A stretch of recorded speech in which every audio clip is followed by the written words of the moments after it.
Thank you all for coming out. I know it's a Friday, so some of you might want to be at home, maybe preparing for the weekend, but I'm grateful that you all came out. I'll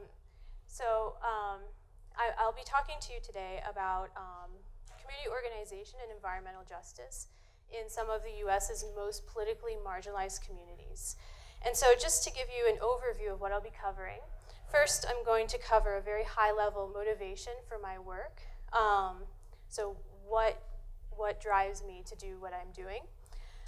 Second, I'll be presenting two of my most recent research projects, both involving the US-Mexico border. One was the project that introduced me to these communities, and then the second will be my dissertation. And then lastly, I'd like to present how I plan on continuing this research in the future and why it relates to the environmental design program here at Boulder. So first, to give you an example of my motivation. So when I was a undergraduate student in architecture, this was a statistic that was frequently flying around our department. Only 1% of houses are designed by architects. And we also see very similar statistics when we look at things like office spaces and other types of buildings. And so you get a sense that architects aren't really building for many of our most impoverished citizens. And that something just wasn't right for me. I wanted to address this problem. Why is it that as architects, as designers, as planners, we can't reach out to our most impoverished and low-income communities? And so over time I realized, well, this doesn't really have to be the case. There's actually this wonderful tradition of architects and planners engaging some of the most impoverished communities in the world. So I'll just show you two examples very quickly. The first is John Turner. John Turner is an architect/planner. He did a lot of work in Peru. And what he would look at is this intersection of informal housing and how that plays into an entire community. And he developed this notion of self-help. So what he was doing was reinventing the idea of what it meant to be a planning professional with a capital P, or an architectural professional with a capital P, right? And basically, in his envisioning of what an architect and a planner should be, he wanted to see them as consultants. So in his mind, these communities that are very impoverished, they know their problems better than anyone else because they have to live their problems every day. So the role for the planner, the role for the architect in self-help is to be like a consultant, right? If the community needs materials after a disaster to rebuild something, the architect is best suited to know where those materials should come from, where the best materials are, how to judge what's a good material and a bad material. The planner is best suited to know, well, how should infrastructure be laid out in this community to be best, most optimal. And so that's his premise. And this idea of self-help has continued throughout the generations. It's informed a lot of planners, but in Latin America, it's also informed a lot of architects. So my second example here is Alejandro Aravena, who just recently won the Pritzker Prize. Aravena, he considers himself an architect, but I like to consider him more of an architect planner as well, because in Latin America, oftentimes those two concepts are very closely knit. And his work has always been very inspirational to me because he does have this goal of reaching out to some of the most impoverished communities across Latin America. And in this design in particular, it's as simple as creating the shells of these houses. So what you see here, these are the technical cores of the homes. And the spaces between the homes are customizable. So the families who are able to live here, as their families shrink and grow and their needs change for their housing, they have what he calls this like flex space that they can inhabit. And in this way, I'm very interested in this intersection between architecture and planning, and how the techniques that we learn in architecture and the techniques that we learn in community development could inform each other, and we can start to address design issues, physical issues in some of the most impoverished communities. So my interest in all of this led me to the Colonias. So I'll present two of my projects in the Colonias. So first, though, I should explain what a colonia is, for those of you who may not know. So here's the federal definition of a colonia. It involves different components. So in order to have the federal designation of colonia, it needs to meet this criteria. It needs to reside in one of the 4 border states. It needs to be within 100 miles of the US border in those border states. It cannot be part of a metropolitan statistical area that has more than 1 million people. So along the US-Mexico border, that excludes parts of Phoenix or San Diego. And it must lack adequate housing and many basic services. The government has mainly focused on things like potable water, electricity, and wastewater management. So to give you some characteristics, like who lives in these communities? Who has to live without water or electricity? The median household of border colonias is far lower than that of Texas or the United States. And if you notice here, I'm citing the Census Bureau. So whenever I cite the Census Bureau in my research, I always have this caveat. So the border colonias aren't very well captured by the census. In the last census, we estimate that in the Rio Grande Valley alone, perhaps over 200,000 people were not counted. And so we always see the census data as being positively skewed. So this number here is potentially much lower. I've seen colonias residents that live on $6,000 a year. But in any case, even with this number, we see that there is a significant difference. Poverty rates as well in the colonias, so this may be positively skewed as well, are nearly twice that of Texas and the United States. And a question I often get in my research is exactly how many of these people are legal residents, how many of them are unauthorized. Being by the US-Mexico border, I know this is a big concern. And also it being an informal community, people are also concerned about that. And there is new data that's emerging on this topic. One of the interesting trends that I've been seeing is that if you look at people 18 years and over in the colonias, you have a much lower citizenship rate than those that are 18 and under. So what we're seeing in the colonias is a growing demographic shift towards more US citizens, people who are bilingual. So if I talk to a young person in the colonias, oftentimes they'll speak to me in English. If I talk to an older individual from the colonias, oftentimes all they know is Spanish. So sensing this shift, this has really impacted my research. So to give you an idea of what a colonia looks like and where it comes from, so these were developed out of agricultural farmlands outside of the border cities.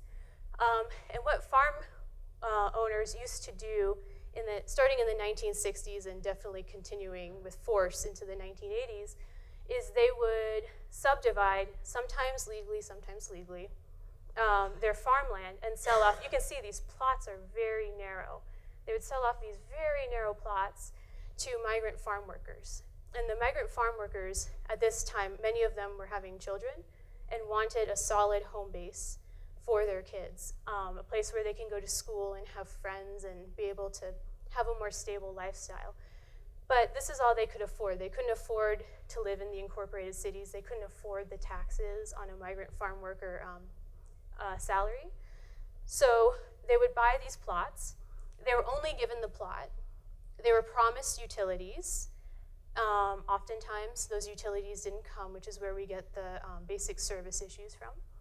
And they were not given a house. So they had to basically build their own house. Either they had to somehow finance a contractor to build it, which was very infrequent. I mean, it was hard enough for them to afford a plot. Oftentimes, what you would see is they would use secondhand building materials. Increasingly, we see secondhand trailers and RVs. And a recent trend in the last 2 years is they're using storage units, like the kind you would use in your garden. If they just need a little extra space in their home, they'll buy one of these units and then tack it on onto their homes. And so the problem here with the definition of colonia is that in 1995, there was a Texas law that was passed, the Model Subdivision Act, and it added sort of a clause to this definition of colonia. It basically stated that if a colonia was founded after 1995, the US government would not actually consider it a colonia. It would be called a model subdivision. It's a different category. The idea was that they were trying to stop the proliferation of colonias across Texas, and they tried to do it basically by making it illegal to subdivide land in Texas without telling the county. So you can imagine this is Texas, right? It's a very conservative state. There aren't many rural land use laws or building codes. They're rarely enforced. So this was a way of trying to stop the subdivision. There's research currently out there right now at UT Austin that shows that this actually did not stop the subdivisioning. And so actually all of those statistics I showed you actually don't even cover the bulk of colonias anymore. So in doing this research, it's extremely difficult to use quantitative methods because it's difficult to access the colonias and do surveys. They don't have standard mailing addresses or phone numbers. But also the government doesn't have very good data on where they are and the conditions. And they're starting to change that. And I'll talk a little bit about that later. So to cover the first project that introduced me to this problem, at Penn State, I was working with an interdisciplinary team of landscape architects, sociologists, epidemiologists, applied mathematicians. We were a very diverse group. And this was part of an NIH Fogarty International grant. We were looking at migrant farm workers and their health and the communities that they lived in. One of the things we were looking at is if they got hurt, where would they go? A sub-project of this, we became very interested in, while we were studying the migrant farm workers in the colonias, during this time a hurricane hit the colonias. Hurricane Dolly, it was very bad. Most of the colonias were inundated for 180 days. Many of them didn't receive aid for 5 years. And this really shifted our project. Suddenly, we weren't just concerned about the farm workers, we were concerned about the colonias in general, and in this idea of second response.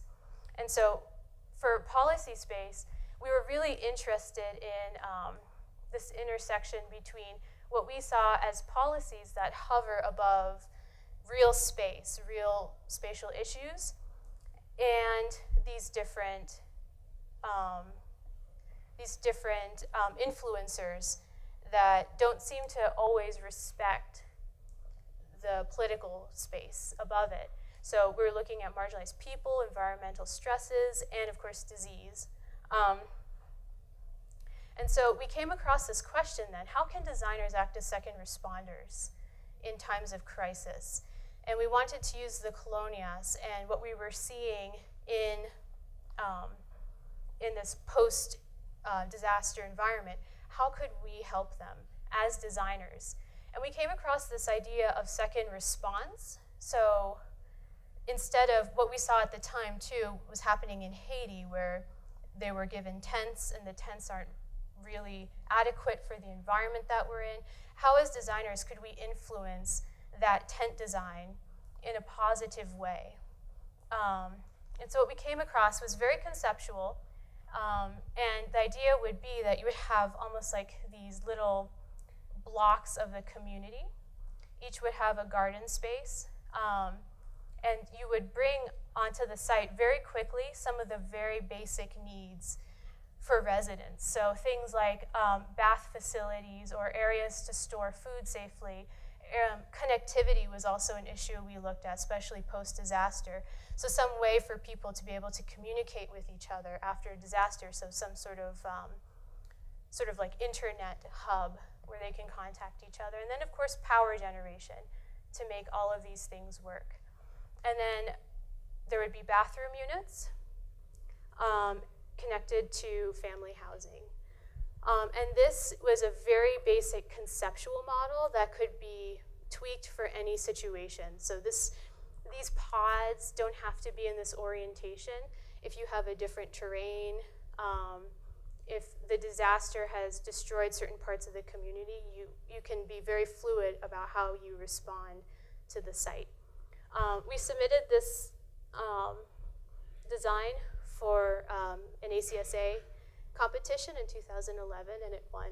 So we're very excited about that. And that group has since gone on to try and test this model in many other different situations. They're working on situations in Haiti and down in Peru. But I was very much interested with what was happening in the colonias, and that's why I pursued a doctoral degree. So now I'm just going to shift gears and talk to you about the dissertation. So what was it that I continued looking at in the colonias? So oftentimes when people talk about the colonias, they portray the colonias in this manner. I've actually seen this image used multiple times in conference talks, in publications. Oftentimes what they focus on is this couple here that seems very isolated, the garbage, the informal housing, and it's become a very common narrative when we talk about the colonias, to portray them in this way. Many colonias scholars, in fact some leading colonias scholars, have stated that colonias don't even merit the title of community because they have so little social integration and social capacity. They have so little opportunity for community organization. But in 2013, when I was doing my pilot study for my dissertation, this isn't what I found. In fact, what I found was this, which is very different than what the literature says. So this is 1,000 colonias residents marching on Cesar Chavez Day, and what they were marching for was two things. What they wanted was recognition as citizens. So not just for those that are citizens to have truly access to everything that should entail being a citizen, but also for the members of their community who aren't citizens. So in this case, the colonias have a huge issue with parents being deported and then children being left behind in the US. So they were marching for those parents that had been deported. They were also marching for colonias rights, for infrastructure from the government. And so this is what I found, and I quickly learned that this protest just scratched the surface, that currently colonias residents are challenging a state-ordered flood survey from the Texas Water Development Board. They heard that the Texas Water Development Board wanted to get an idea of flooding issues in colonias, and we're actually not surveying colonias because, you know, federal data, as I mentioned earlier, is so unpredictable. So they talked to the Water Development Board, and they're actually involved in that process now, making sure that the Texas Water Development Board's data is accurate. They're also challenging,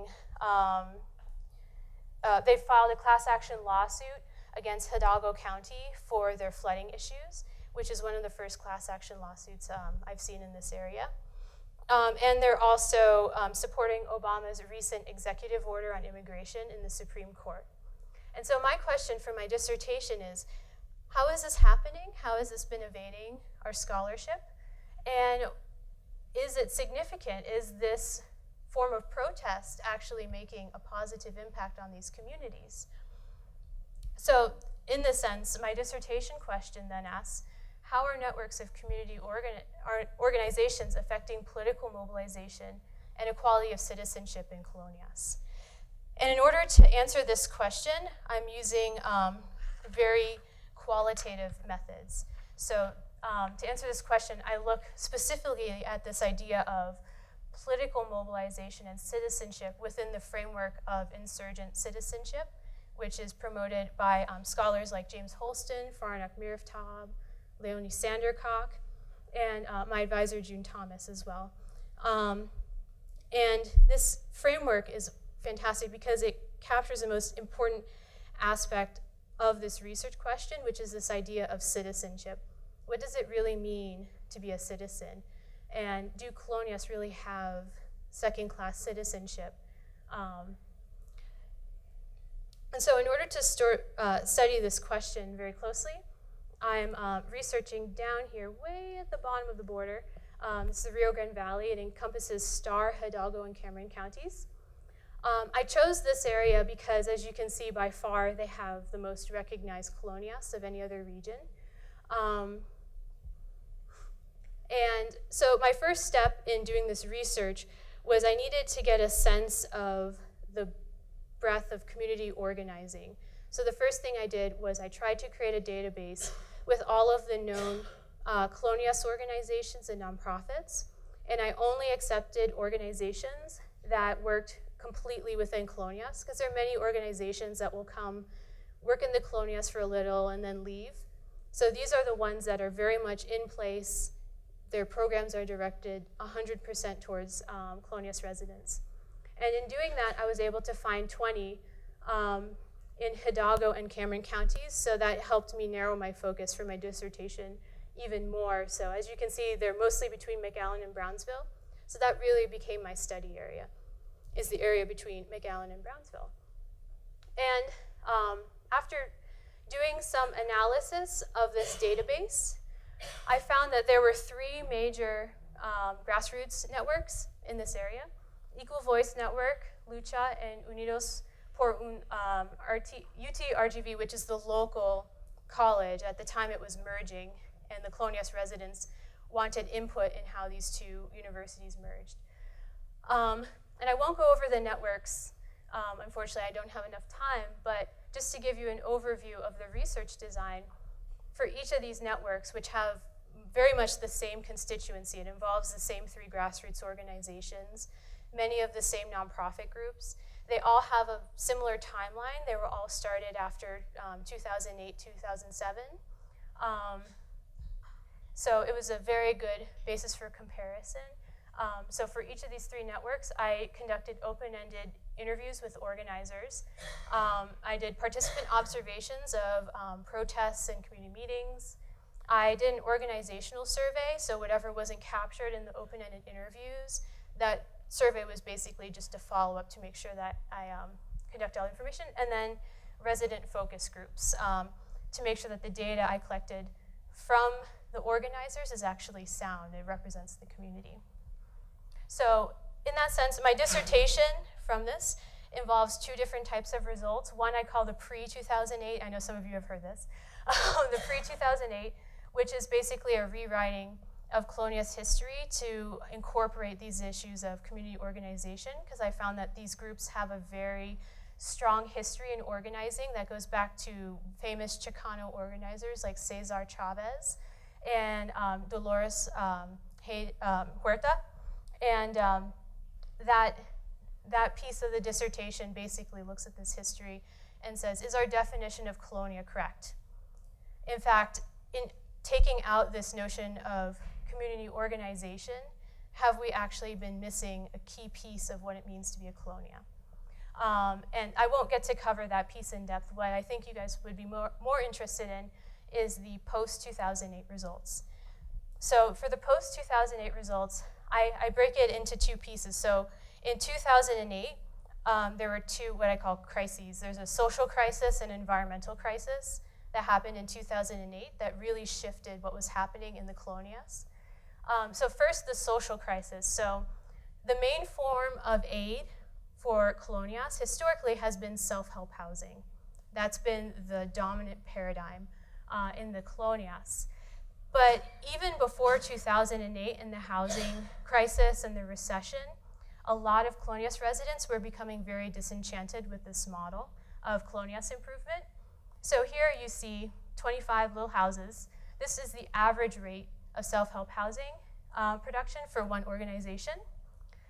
The most productive self-help housing organization in my region produces 150 houses a year. But this is the wait list at one nonprofit. And so as you can see, self-help is a very powerful tool, but it's very slow. So self-help housing involves the residents building their own home, which takes 6 months. It's a very costly program. So while they appreciate self-help, and that's why you see such a long wait list, they started realizing that they needed to do something more to address the housing issue. So at the same time that they're having this housing issue, there was the environmental crisis. In 2008, they were hit with Hurricane Dolly. Hurricane Dolly hit the Rio Grande Valley Square and it caused, as I mentioned earlier, caused flooding in the colonias for 180 days.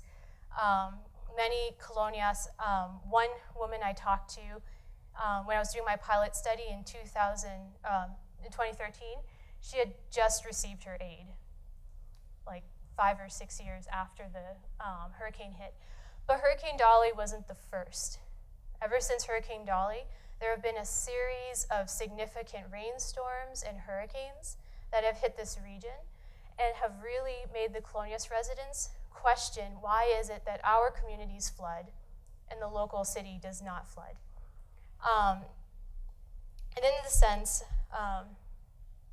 we end up with what I call this collective shift, where these two events started causing colonias residents to realize, hey, instead of doing this individually based, self-help based organizing and thinking of ourselves like this, we need to start thinking of ourselves more like this as a collective. And so the colonias began to regionalize. And so what I call this is preguntando caminanos, which is a Zapatista phrase, which means as we walk, we question, or questioning while we walk, which is the title of the talk in my dissertation. And it's a powerful phrase, and I'm just looking for my quote here. James Holloway describes this quote as to think of moving forward through questions rather than answers, and that means a different sort of politics, a different sort of organization. If nobody has the answers, then we have to think not of hierarchical structures of leadership, but of horizontal structures that include everyone as much as possible. And so that is what I've been seeing in this collective shift in the colonias. Instead of thinking of a traditional Saul Alinsky model of addressing social and environmental issues, what they're trying to do is they're trying to broaden their scope, have a flatter structure that includes more people. So in the sense, this movement is regionalizing. Instead of just encountering one community or one set of communities, it's now encompassed Hidalgo and Cameron counties. And in doing so, they're making a huge impact on the community. And this idea of this horizontal community organization has roots across Latin America. And so looking at the literature of insurgent citizenship, we see that Holston emphasizes this sort of very flat hierarchical structure. We also have the notion of horizontalidad showing up in Argentina as well. And a lot of urban scholars like Lefebvre, well before this, have written about these topics. So in the dissertation, for this section, I'm connecting all of these ideas to larger movements across the Americas that reflect this shift. Even in the US, Manuel Pastor has started writing about this work as well. And so to just give you guys an idea of where I see all of this moving, what are my plans to continue this work in the future? So I see two projects in this future. The first is I would like to continue my work in the colonias. I often see this as no matter where I end up, it will be a summer project. It would be wonderful to be able to spend summers in the colonias, bring students down perhaps for summer studios to participate in their research. They may be design-build oriented some years if that's what the residents need, if they need a community center, or if they want people to help with housing. Or they could be more research-based. I know some of the things that colonias organizers have talked to me about is the need to have better data to inform their movement. So if they want something from the government, it's much more beneficial for them to have data. And so to have an army of students that can help in this effort, they're waiting for it. They want that group of students to come down and help them. The second project I see is taking these themes of community organization and how it's changing social and environmental movements and studying these in different communities. And I really see here in Colorado the opportunity to do this sort of work, either through the rural communities throughout Colorado or within some of the Latino communities in Denver. And I see those as being more engaging for students during the school year, setting up studios where students can actually engage this work in their own communities. So I see these two sort of parallel projects. They kind of inform each other, but in a way, that second project will help to broaden the scope. This is not just about the colonias. It's about many, many more communities beyond. So just to recap, there's this wonderful movement in the US to try and capture the most low-income Americans in this idea of social and environmental justice, trying to help them better their communities. And I think that as designers and planners, that we can have a role in helping to inform those communities. We can be consultants and help guide them through the processes that will help improve their communities. But we have to be able to listen to their problems, just like John Turner said. And we need to be able to understand what they believe is the right solution and then help them work towards that solution. So thank you so much.